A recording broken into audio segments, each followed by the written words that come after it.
The Biden administration is reviewing steps that it can take to help the Cuban people, who've been holding just unprecedented protests against the government for more than a week now. Measures under consideration by the Biden team include figuring out how to help protesters access the internet, as well as increasing humanitarian assistance. The White House also said today that the Treasury Department is looking at Cuban officials responsible for violence against the protesters, which could mean increased sanctions. At a House hearing today, activist Rosa Maria Paya called for those sanctions and asked the United States to stand with the Cuban people.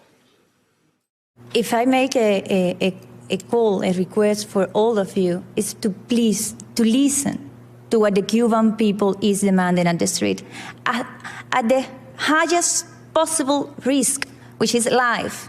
They are demanding freedom. They are demanding the end of the dictatorship. Please do not politicize that. It's not about politics. It's not about right and left. Now, the United States and the rest of the world have the opportunity and the challenge to take sides with the Cuban people.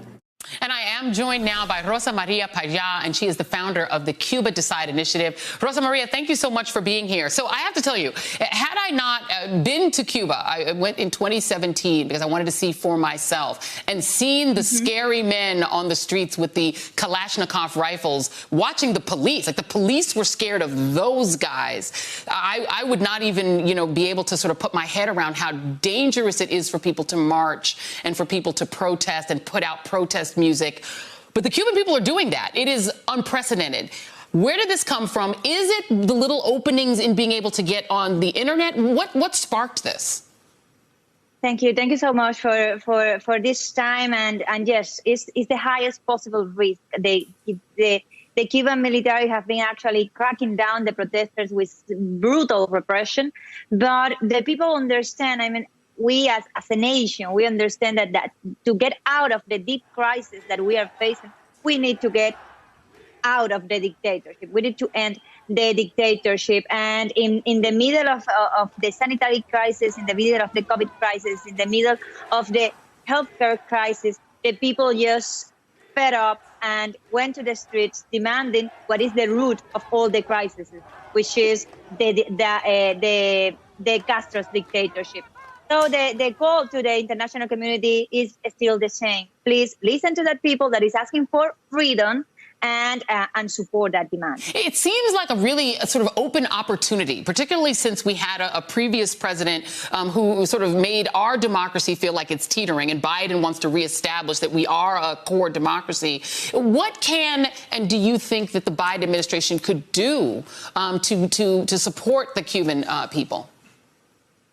Well, the Biden administration has today the big opportunity of accompanying the Cuban people in their quest for freedom and actually of achieving, together with the Cuban people, the freedom of Cuba after 62 years of dictatorship. For instance, the U.S. should apply individual targeted sanctions against the repressors, against the ones that are ordering the military to shut down young people in the streets. There are many companies, many enterprises still doing business with that criminal regime. The Biden administration could take a similar approach to the approach taken towards South Africa to end with the apartheid and put consequence on that companies and apply the Sullivan principles. The U.S. has the capacity to provide Cubans with internet access, with satellite internet access, which means that it's going to bypass the interference and the censorship of the dictatorship that, by the way, cut the internet access when the protests start. Right. So we are asking that that capacity to be enabled for the Cuban people, but also this administration has the ability to be also leaders in that regard, world leaders in the defense of democracy, in the defense of human rights. So we hope that the Biden administration invite the European Union to take similar steps, invite the member states of the OAS to take similar steps. This is a big challenge to all the democracies of the world, but it's also a big opportunity. It's the opportunity to finally see a free Cuba, and with a free Cuba also more stability and peace in our hemisphere. It is remarkable to see it happening. I'm glad that you mentioned South Africa. Joe Biden was actually one of the most vocal, senators at that time against the South African apartheid regime, and also has been pushing on this for freedom in Russia as well. Very good points. Rosa Maria Payá, thank you very much. Really appreciate you being here this evening.